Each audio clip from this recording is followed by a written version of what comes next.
Wigan, the northwest of England. 1:45 a.m. Valentine's night.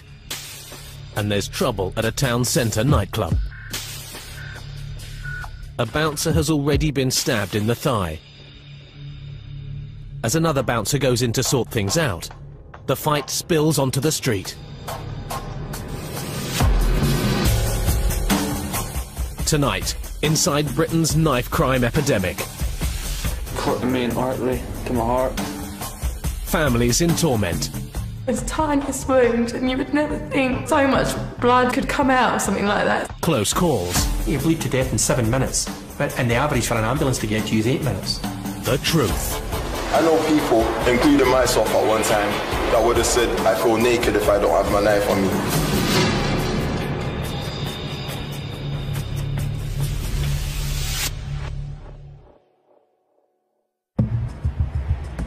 South London, November last year. The police are after a murderer, a teenager accused of stabbing another teenager to death. We're working in conjunction with the murder squad and another lead that they've got regarding the gentleman that we're going after this morning. 322 people were stabbed to death in Britain last year. Increasingly, the victims are teenagers caught in a spiral of violence. It was a very savage beating for a young man. He was struck with weapons and implements, and he was stabbed several times. Youngsters who've become hooked on gang culture and knives. He's known for weapons, gang membership, possession of a stun gun. He mixes with the people that he shouldn't be mixing with. And as I said, he's known for violence, he's known for gang-related violence. And that's not something that we tolerate. Open the door, please. Open the door, please, or we'll open it for you. Okay, right, we've got life. Good morning. In London, 28 teenagers were killed last year, leading the Metropolitan Police to make knife crime, rather than terrorism, their #1 priority. Yeah, hello, mate. Come here. You're under arrest on suspicion of being involved in the murder of You don't have to say anything, but it may harm your defence if you fail to mention when questioned something which you later rely upon in court. Anything you do say may be given in evidence. No. Don't say anything now, mate. Why you been questions, Right, well, where's your phone? You're the only teenager in the whole world who hasn't got a phone. It's broken. Your phone's broken, it's up there, is it? That's lovely. Right, if you sit that on. This film will bring together those involved in the growing death toll. The police, criminologists, relatives of the victims, survivors, and the accused, to try and find some answers. There has been a shift in the nature of knife homicide in particular, with a sharp increase in the number of young victims. In London, in the last year, the number of knife victims about doubled. It's 2:30 a.m, East London. These three men have just left a nightclub, heading for a car they've left nearby. A CCTV operator is tracking them because he thinks they could be vandals. This is 17-year-old Michael Lynch, a burglar on bail, who is about to become a murderer. The punch is unprovoked. Lynch joins in, but he isn't only using his fists.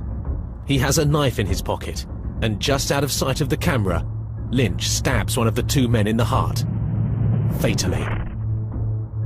The stabbed man is a 20-year-old student from Essex, Daniel Pollen, on a night out celebrating his best friend Andy Griffith's 20th birthday.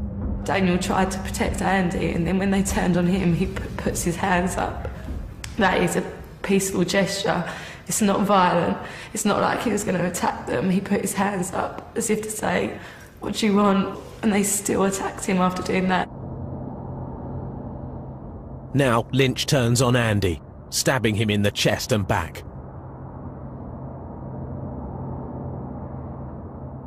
Daniel Pollen is still standing, trying to help. One of the men chases him away.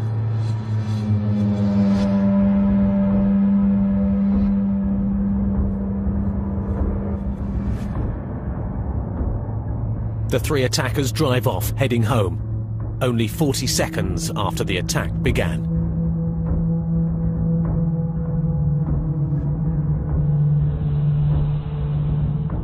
Meanwhile, another CCTV camera records Daniel collapsing with blood pouring from his heart. Andy Griffiths is now on his feet, barely conscious, also bleeding heavily. But help is at hand. Not the police or ambulance. Daniel's sister, Kirsty, has arrived as arranged to pick him and Andy up from the town centre. As we sort of pulled into the brewery car park, you can sort of look across it, and I was like, oh, I can't see anyone, so I thought I'll get my phone out and call him. And sort of as we just turned around the corner, my sort of headlights picked up, and he was just sort of lying in the middle of the road, like not moving. And I sort of stopped the car, and there was just like blood everywhere. So me and my friend jumped out of the car and we called an ambulance. His eyes were open, but he wasn't responding to anything we were sort of saying to him. There was just a tiny cut in his t-shirt, and there was just the most tiniest wound, and you would never think so much blood and could come out or something like that. Within minutes, police and ambulance are also on the scene, trying desperately to save Daniel's life. Daniel was stabbed once, Andy Griffiths 4 times. The first blow broke Andy's jaw, knocking him out. Neither he nor Daniel know the men who are attacking them. The first thing I remember was feeling this almighty pain in the right side of my face, and then the next thing I saw was Michael Noka pulling the phone away from me, and this sort of punching motion, sort of someone hitting me in the back. The someone was Michael Lynch, using the knife he'd punctured Daniel's heart with. This time, Andy didn't pass out and watched as the 3 escaped. I was sort of laying on my side, saw a car in the distance with the door slightly ajar, someone looking out of it at me, making sure that I was down and not able to get up. Andy still has no idea he and his best friend have been stabbed. So the car went speeding off. I managed to get myself up, thinking, where's Dan? Is he in that car? Is he somewhere around here? What just happened? And then I was thinking, my chest really hurts. So I looked down, and then I was just pouring with blood. I knew I'd been stabbed then. In shock, Andy Griffiths staggers off to find help.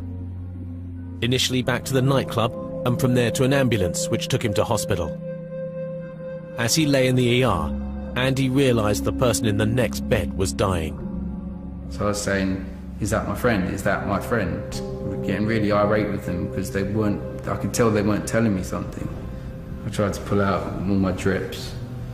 I tried to get out of the bed to go to him, but he was connected up to the ECG machine at the time, and it was just flatlining. Lots of doctors were coming in and asking if he was allergic to things and things like that, and you kind of think, oh, it'll be all right, he's going to be okay, he will survive.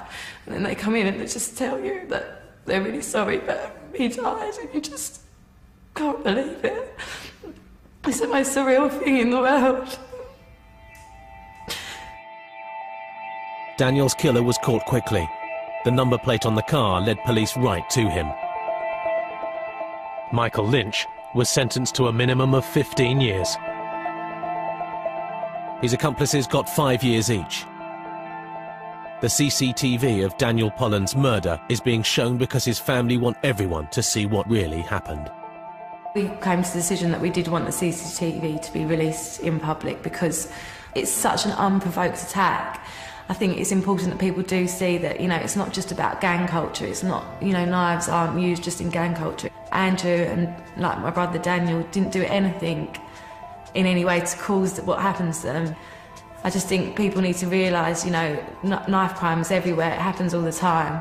And that's why I think it's quite important that people do see it. We just stated there was a large group of youths hanging around outside and inside the location, all wearing hoodies. I believe some of them were underage. I'll just have a look, just see what's going on down there. The police's main tactic to prevent stabbings is stop and search. Last year, this led to nearly 6,000 arrests in London alone, with over 3,500 bladed weapons taken off the streets. Stop and search is obviously a very valuable tool, because if we're not out there and we're not implementing that search power, then there's absolutely no reason why people aren't going to be willing just to arm themselves for any reason. This time, Lewisham's stop and search team are after teenagers who've been robbing gamblers at knife point outside a bookies. There's been a bit of a trend of people that have been in the bookmakers legitimately, who have won cash, have left, and then they've been followed away by groups of youths. Listen to what I'm going to say, right?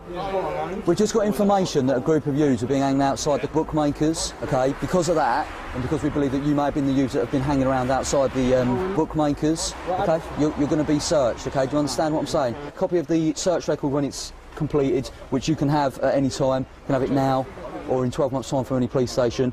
You got anything at all on you that you shouldn't have? Come on, all the lead bit. Cool, no worries, nothing that can hurt me or anything, no? Critics say stop and search doesn't prevent stabbings. It alienates London's young. These youngsters aren't robbers, nor are they carrying knives. They say the police have got it all wrong. The police are not doing their job properly. That's why there's too much murders. Pathetic. Police commanders say most citizens back their stop and search strategy. Young people were telling us, you're the people in authority, you should be doing something about this, and we accept that stop and search is one of the ways in which you can do something about this to make us feel safer. In the longer term, clearly, stop and search is quite an intrusive power, and it has to be used extremely sensitively. Have a good evening, yeah? Take care. Where's the receipts? You are. Please don't start. Don't start. Have a good one. Shall I? Sure will. Pathetic, mate. We make more money than you, mate. Can I MC? What we're probably finding less often than more often, weapons on youths, purely because the youths can see that we're coming. We do use unmarked vehicles, but they are aware of the unmarked vehicles that we're using quite often, more often than not. So what they'll tend to do is hide or stash weapons in, say, for argument's sake, a wheelie bin or in a front garden.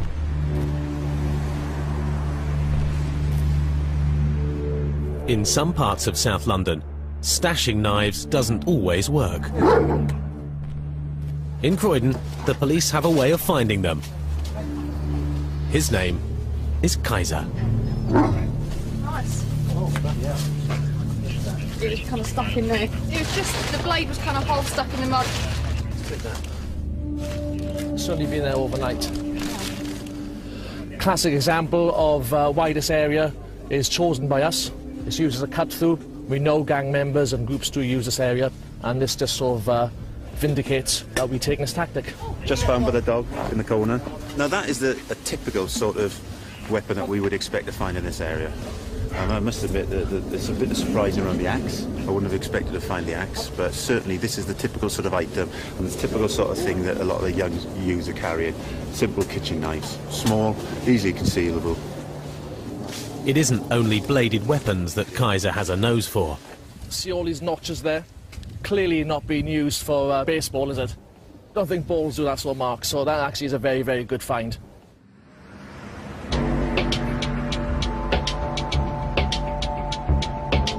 At Croydon Police Station, Sergeant Birmingham and PC Reeve keep the knives they find under lock and key. If you carry a knife, and my guys are on duty, we will catch you.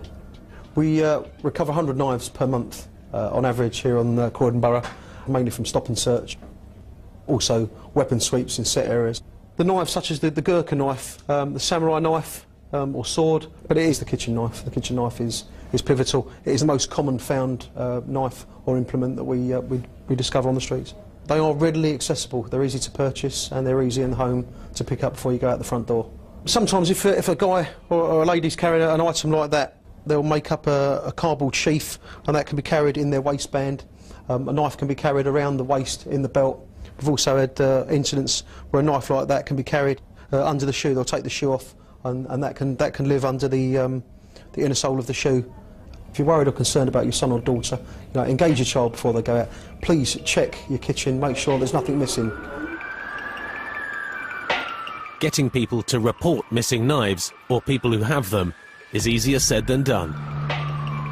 Had the passengers waiting at this South London bus stop called the police when they saw two 18-year-olds with a knife, this mother might not be grieving for her 20-year-old son, Billy Ward. This is where Billy died after a brawl on a bus. He was stabbed 9 times. Never be forgotten, Jesse. Never. His assailants were caught on CCTV minutes beforehand as they waited for a night bus due at 3 a.m. Starfield Badza and Junior Labango were openly aggressive.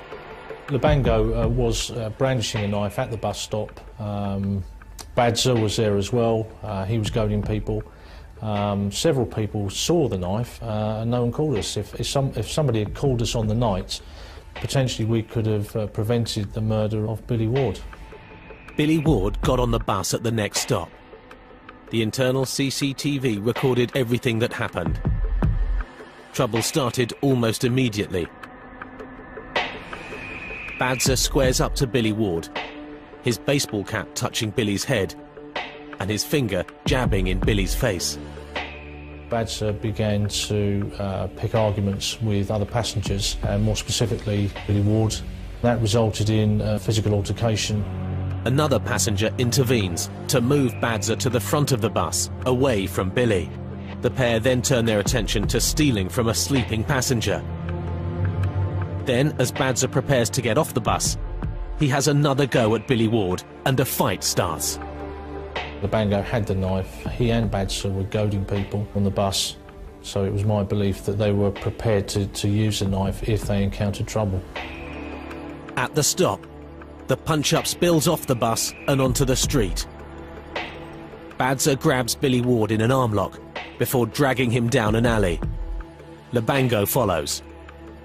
Seconds later, Billy Ward emerges from the alley and then collapses, having been stabbed many times by Labango.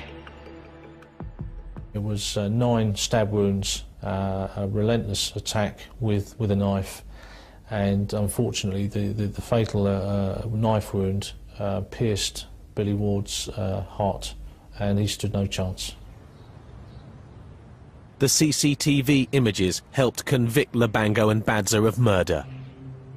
Now both are serving a minimum of 18 years in prison. And that's all out, and it, Billy, the justice. It still don't bring you back, baby, is it? I tell him all bits and pieces still, how I feel. I said he knows it, look, he's looking at me. Love him. He's more likely up there saying, Mum, shut up. But Billy's mother, Jenny, spends her days wondering what might have been. Billy should be here with us all, you know, partying still. He used to like his parties.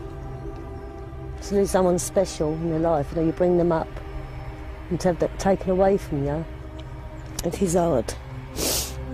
Jenny Ward is also in despair over the ever-increasing death toll.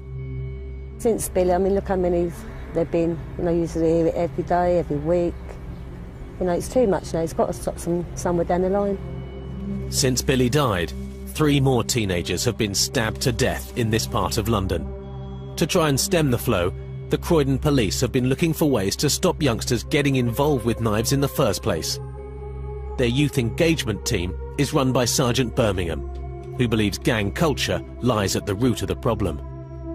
His wall has a Gangland Rogues Gallery. There is an escalation of the use of weapons. Crimes of violence have always occurred, but the use of a knife and the use of a firearm, they have increased. There's no two ways about that. What happens is if one gang's walking the streets with some knives and they've got a beef or an argument with another gang, the way to facilitate your own safety is for you to tool up, for you to carry a weapon. And the escalation is as these guys get older and their criminal tentacles sort of spread, they have to protect their own image and they have to protect their own business, and that's when they'll start to use a firearm. That's happening. That dynamic for the last 2 years has been on the increase. Sergeant Birmingham's team have found the internet gives them the best lowdown on what their local gangs are up to. Some, like the T-Block or GMG, Get Money Gangsters, even have their own websites. The GMG to T-Block are another gang from the Lambeth area, a younger group as well. No one's known as Dave or Terry. Everyone's known by their street names. T-Spar, Stabber, Nichols, Inch, Flips. I mean, most of the names we would know the guys on the streets. Little Biker. It's sort of sexy having a gun with lots of dollars and pound notes, and it's all for show. You know, the whole issue is a facade. The whole gang thing is about getting rich, hurting people.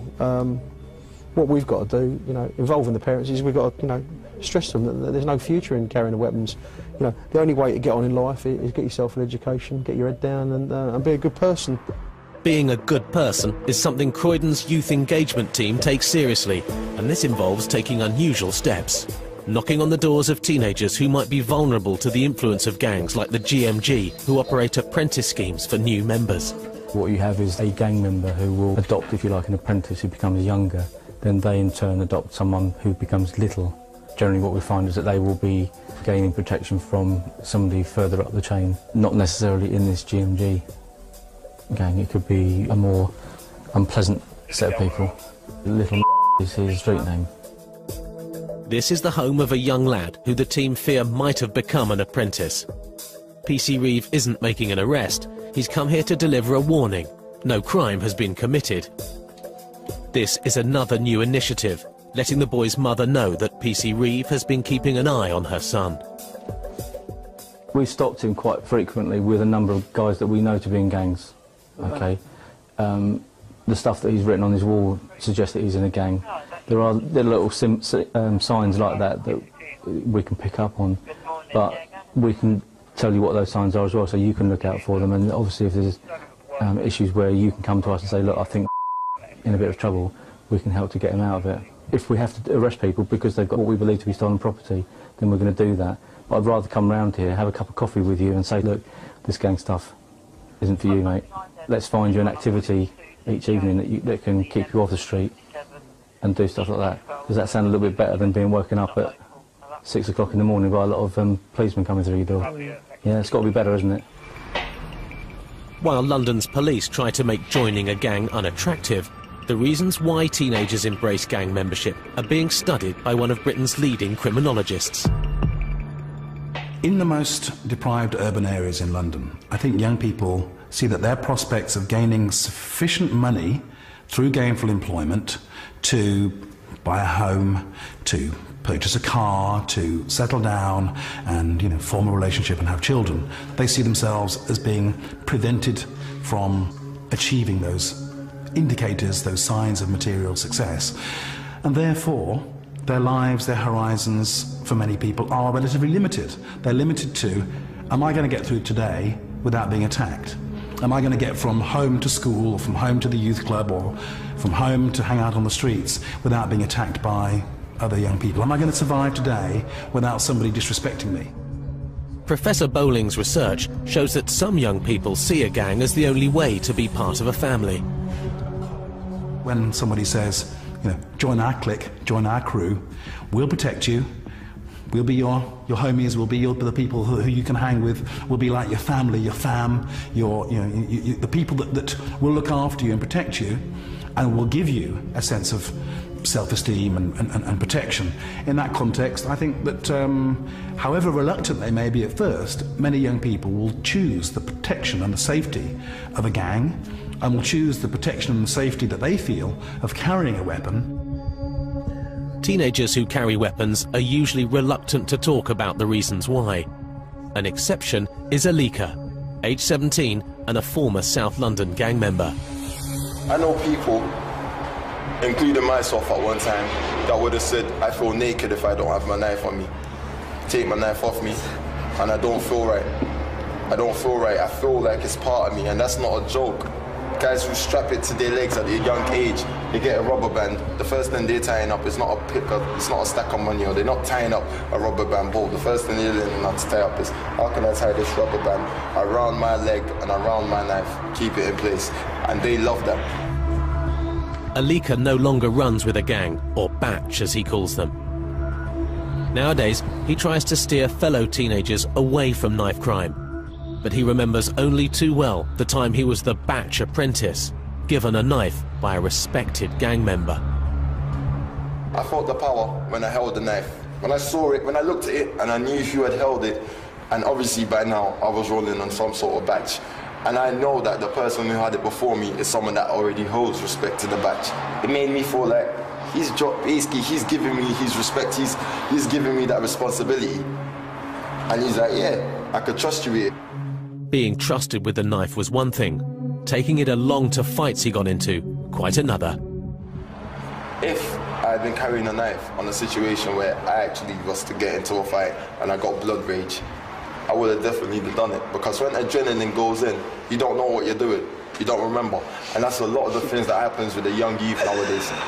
And that's the thing that people don't realize. You carry it on you.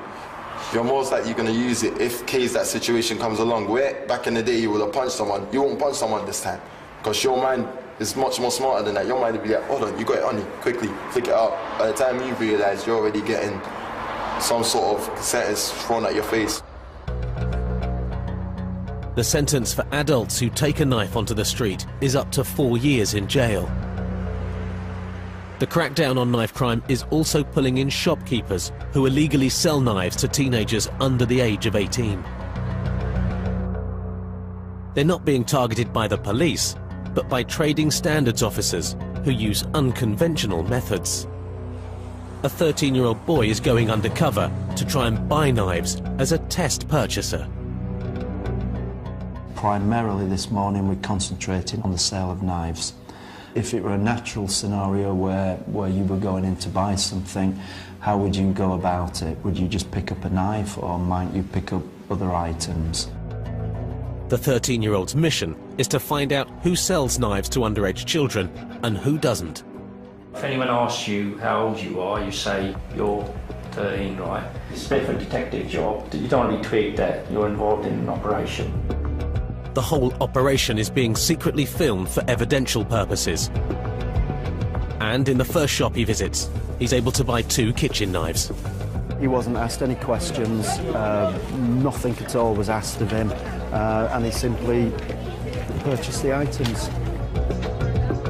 In the second shop, the undercover teenager is able to buy a knife with a 4-inch blade. Can you confirm you just sold that? Yeah. In shop number 3, the boy goes for the biggest blade he can find. It's particularly worrying as the age of our test purchaser is only 13 years old, and he's able to quite readily buy this item. A grip jab saw, which looks lethal. With the evidence in the bag, the trading standards team can move in. I presume you're obviously aware then it's an offence to sell knives to children under 18 years of age. Shopkeepers who illegally sell knives to children can be fined up to £5,000. We've run over 1,300 trading standards operations, and about 3 in 10 of those operations have led to us being able to buy a knife, or a young person on our behalf buy a knife. So we think that's quite worrying. What we've done about that is ministers and myself have had in the British Retail Consortium and the industry to some very productive talks, and there will be a pledge coming out to clamp down on it by the stores, so we should expect to see an improvement.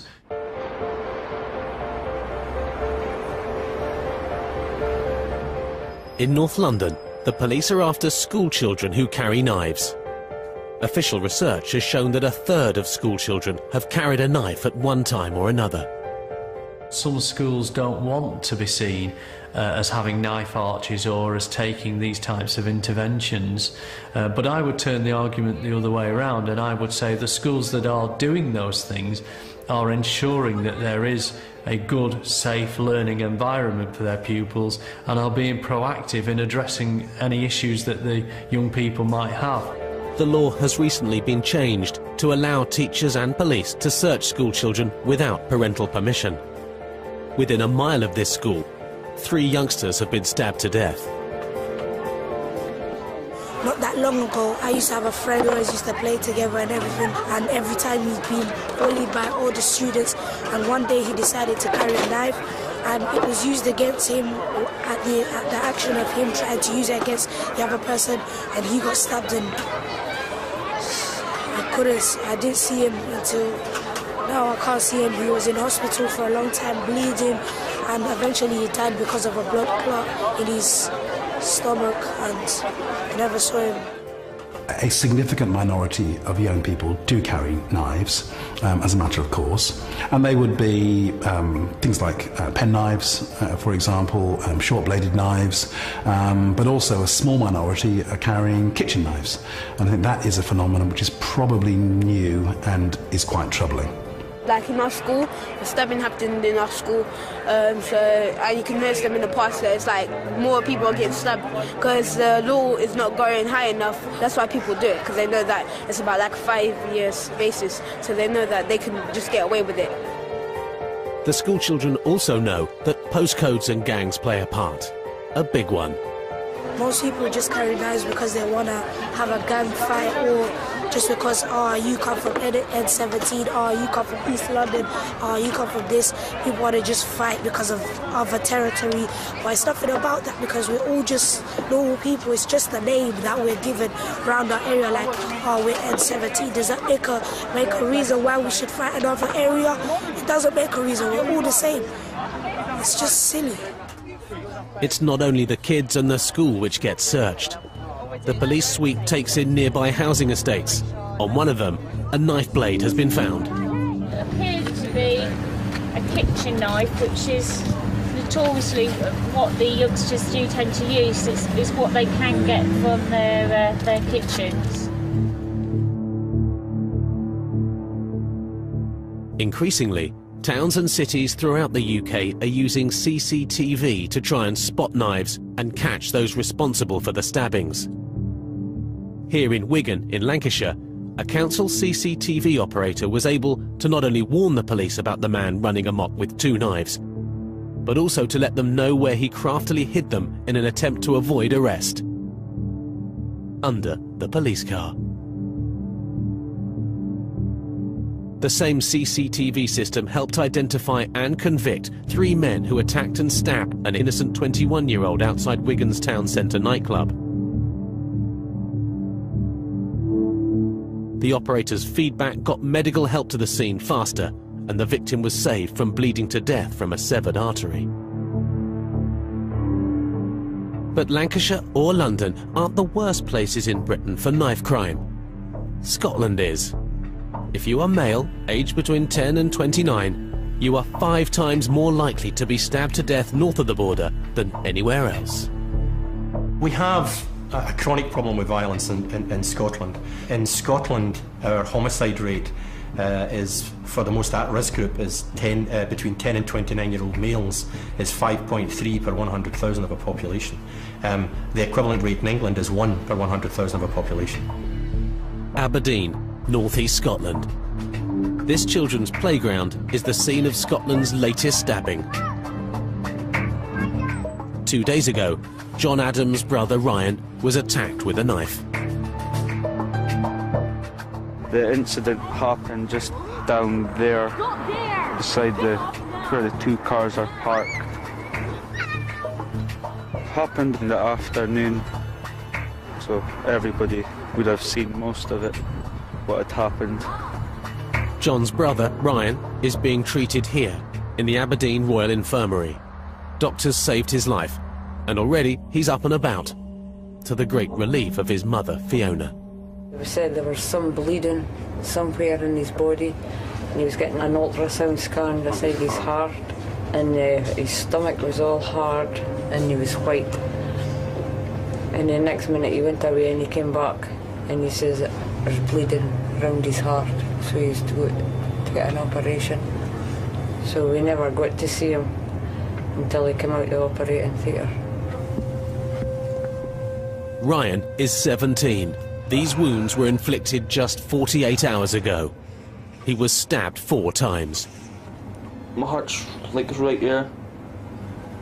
I had Steve clipped that the main artery to my heart. Then I had just a little stab wound there. And you got the into my stomach was there. Then Not university. It's 3 tubes. So you got it in my body. Then they slice up it open to get to my heart for artery air. Then for my stomach they just air for eating. It was for eating and eating on my back. The blade was like 3 inches or something. A little kitchen knife. And it does that. For the rest of my life. Ryan owes his life not only to his surgeons, but also to a boy at the playground where he was attacked, who wrapped him tightly in a jacket to stop the bleeding. I lifted up my top, but then I just seen a hiding right beside my heart, and the blood just like ceased, spat out, a bit of fat or something. And then I jumped over the park fence, then I just fell to the ground. This boy saved my life when he put a jacket around me and hugged me pure tight. I still can't believe it.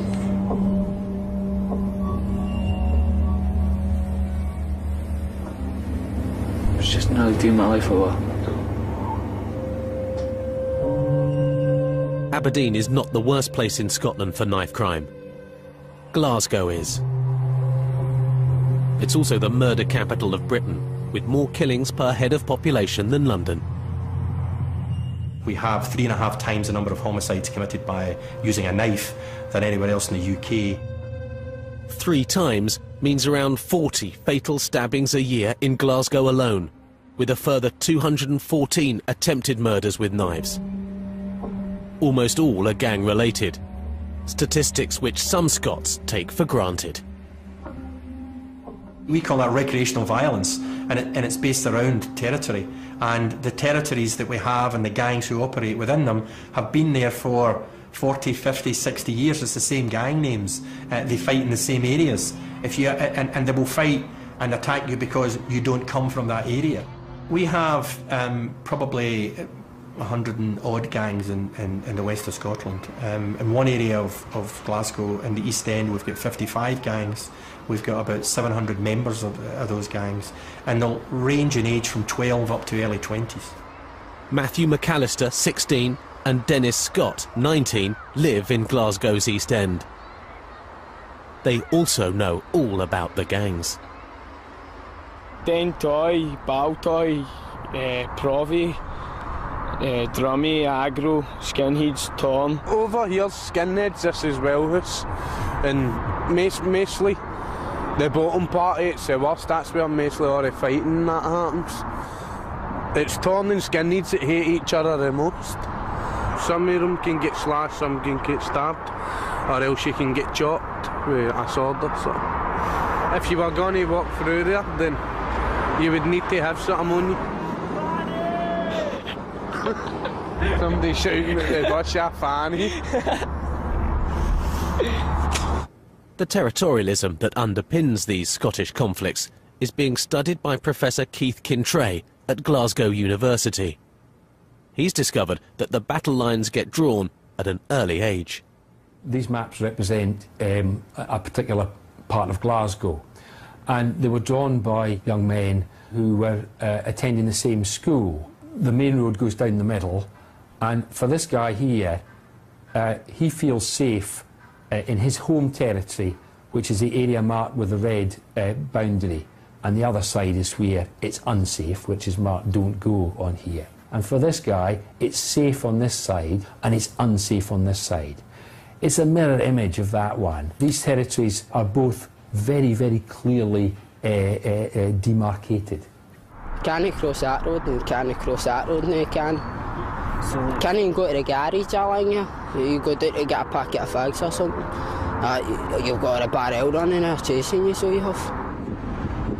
The threat from the Barrel gang is bad enough when you live across the street. It becomes positively lethal when your parents split up and move house, putting you into enemy territory.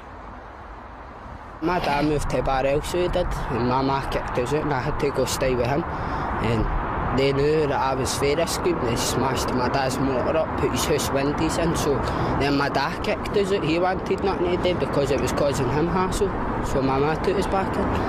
Can't go nowhere. I got done with a Stanley, I got caught earlier, so I did police, but I just grabbed us. I had a Stanley in my pocket. I got done with that. See, the day that happened to me, that was it, man, bang. Never out again, I sit in the house now. If we're in here, we're alright, nobody will say nothing. Maybe besides, if any, like, these people see anything happening, they'll run there and help you, so they will. It's just it, man. If you've got other schemes, you'll probably take a knife or something with you to keep yourself safe, you know what I mean? That's what that's for. Sometimes the motivation for joining a gang is as simple as because that's what you do. That's the norm. Because your big brother's in the gang. Because your dad was in the gang or your uncle was the gang.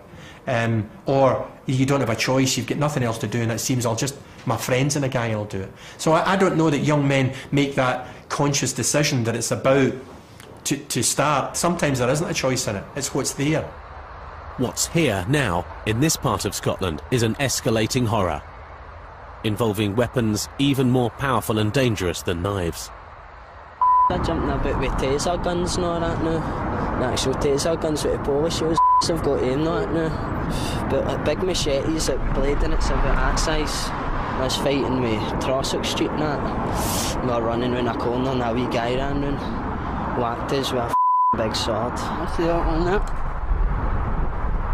That was on a bus that bit, just somebody ran up, bang man, away again. Any day per man, could have hit an artery or anything man, but stuff happens. Stuff happens all the time here, and not everyone walks away with just a scar. Hi Scott, only me. How you doing, Dad? Not bad, yourself? Aye, great. Brilliant. You shoving the kettle on? I don't know. Alright. 7 years ago, Scott Breslin was an active teenager, but since being stabbed at the age of 16, he's unable to use his limbs and needs constant help. He's a normal 16-year-old, so I used to sort of run and jumping and climbing and whatnot, and then all of a sudden these limbs aren't open to him anymore. Scott was the victim of an unprovoked attack by two fellow teenagers. A single knife wound left him a quadriplegic for life. This was the spot here where it actually happened. Just seen the knife came round the side of me, stabbed me in the neck, and it just felt like a punch. As soon as I felt that punch, I just hit the ground and the lights went out. I lost my teeth, shattered my nose. The spot on my neck's probably about a centimetre long, but it resulted in me being paralysed from the neck down now. The teenagers who attacked Scott were caught and sent to prison, but Scott's father feels let down. To me, the punishment they got didn't suit the crime. Those two guys, one was sentenced to 10 years, the other one was sentenced to 4 years. The one that was sentenced to 4 years did 2.5. He was out pretty much no long after Scott got out of hospital. Because the way the judicial system works, they only served half their sentence, which is the biggest betrayal of all. They're both out now, but I'm confined to a lifetime in a wheelchair.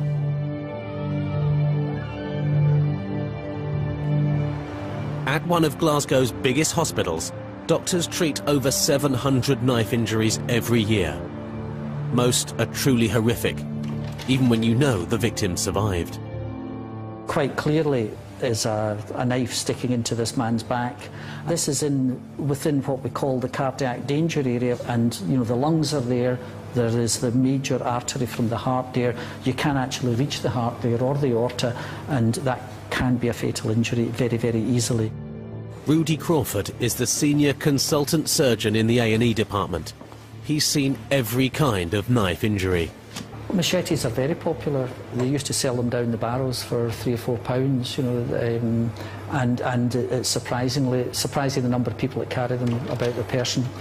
Here's our other machete injuries, which has gone right through the muscles on the back, right down to the rib cage. The catalogue of injuries is testament to the skills of the surgeons and a damnation on those who inflict them. Over the years, I've almost been driven to despair at the frequency and the prevalence of the violence that exists, you know, and particularly at nights and weekends, and a lot of it involves alcohol, and sometimes you despair for humankind because a lot of it is just sheer barbarity. Many of Glasgow's stab victims do not even tell the police what happened to them. In our experience, at least a half of them are never reported to the police, and in some cases, you know, up to 70% may not be reported. Dr. Crawford has been treating stab victims for 30 years. He believes that all too often, the people who do the stabbing don't fully realise what they are doing. Over the years, I've come to the conclusion that most people that carry knives and use knives don't see beyond the next 6 inches or beyond the next 10 minutes. They don't seem to understand the consequences of these things. It's often a matter of millimetres that make the difference between a trivial injury and a fatal injury.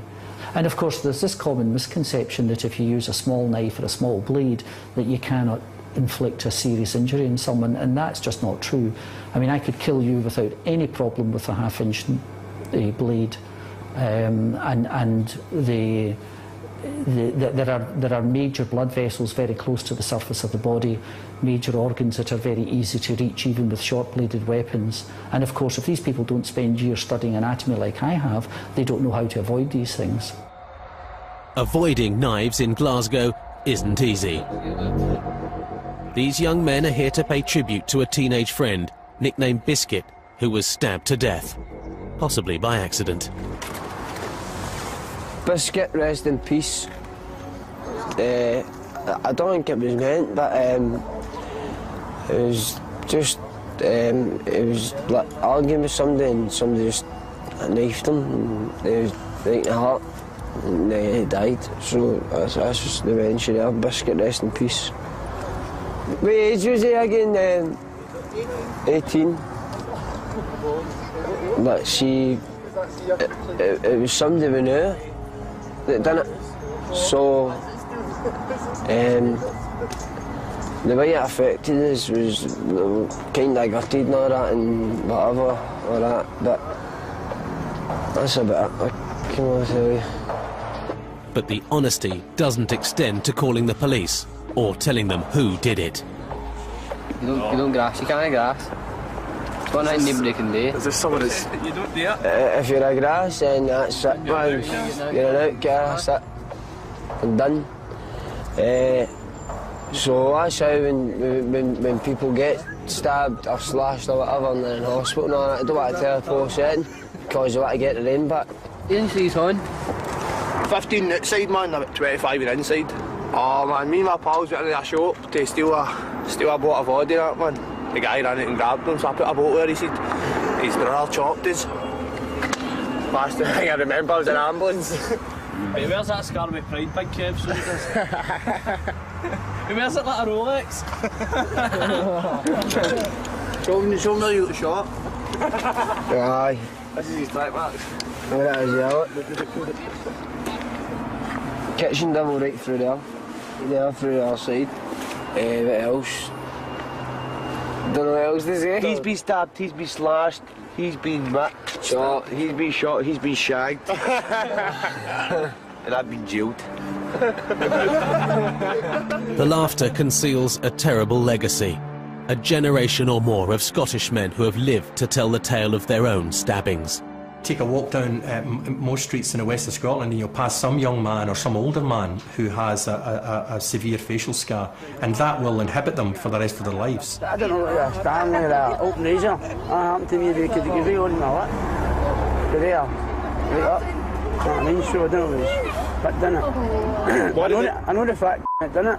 Would you employ someone with a scar like that? Kind of a serious effect in relationships? How would you have a good relationship with that? It's a see with you know a woman, for instance, those personal relationships, or even friendly relationships with other men and peers. How would you relate to them? And the thing is, when you look at that man, that's what you think. But the truth is, if he has a scar on his face, he's a victim. I was held in. My eyes were shut. I was steaming. And they want to make it on my face instead of my body, because I don't look at my body every day. So that's more or less plain and simple. Just a show, isn't it? Just a show. Get a wee fella there, right? He's probably going to grow up to be running about with a gang and drinking and running about the streets and beating people up. It's just the way it is. It's a knife culture. Britain's knife culture finally reached critical mass last September when 2,000 people took to the streets of London to demand tougher action against knife crime and an end to the killings. Actress Brooke Kinsella, whose 16-year-old brother Ben was stabbed to death in July, was one of hundreds of bereaved relatives on the march. As was Damilola Taylor's father, Richard.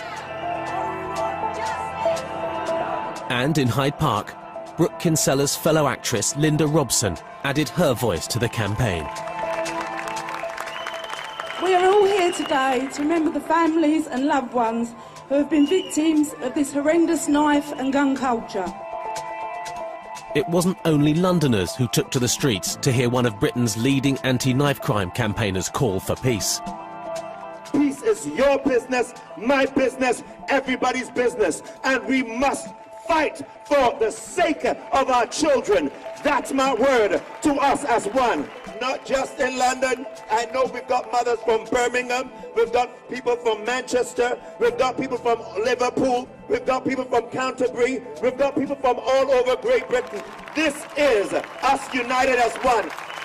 There's something about the British public who may never have been able to stand with all those families that have lost loved ones, but being able to say, I'm coming out of my hub, I'm coming out of my little corner, I'm coming out of the comfort of my home, and I'm standing here with these hurting families to say, I stand with you in your grief, I stand with you in your pain, and I'm here to shout out loud and clear, we don't want this.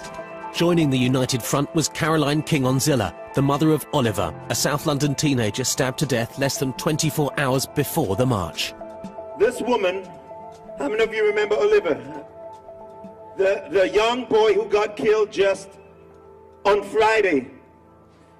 That is the mother of the latest youth victim of this wickedness in our city. I just called them last night. I said, there's a walk. I hope you can come. Immediately, she came out with her family to come and take a stand to say, in spite of her pain, in spite of her pain, we've had enough of this. And this has to come to a stop. Some mothers may say the pain is too much for me, I can't come out, I can't come into the public, I can't take a stand. But when I saw her there, I was so elated, and asking her to come to the stage was just so special. That was a moment for her, and for all of us. For all of us, a moment of courage. Oliver King-Onzilla was 19, a prize-winning footballer. He became the 20th teenager to be stabbed to death in London last year. His funeral became another rallying point.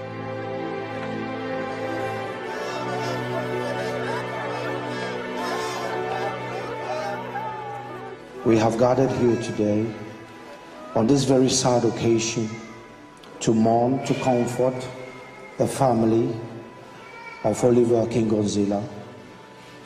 We pray for the strength to go through this service. We all know the tragic circumstances surrounding Oliver's death. It was a Friday, I just came from church. Oliver came in, he went upstairs. He got changed, he was coming down, and then my brother and myself were asking, where are you going?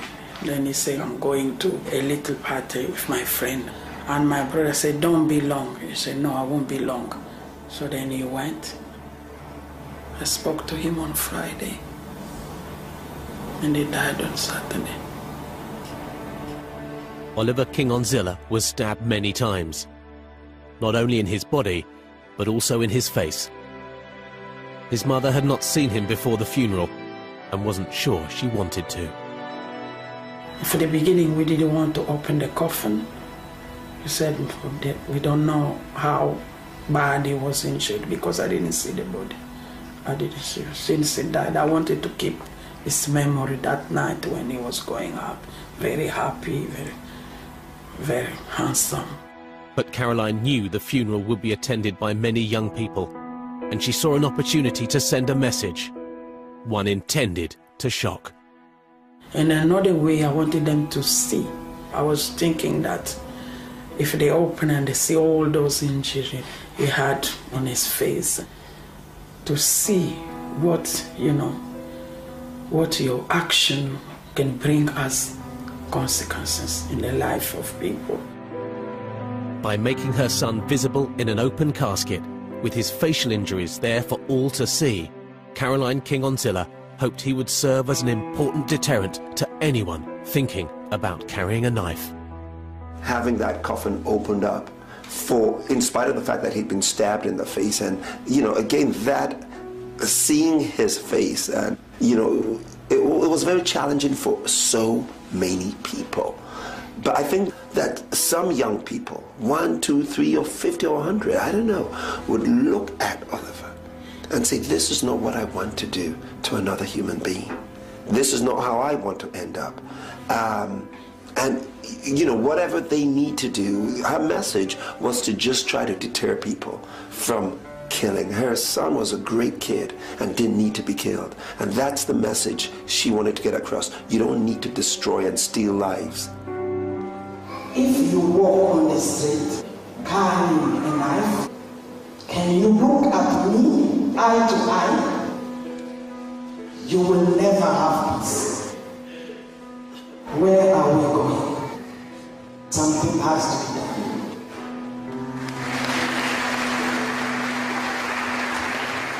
Finding that something is what everyone involved in the battle to end the spiral of violence and teenage deaths is determined to do.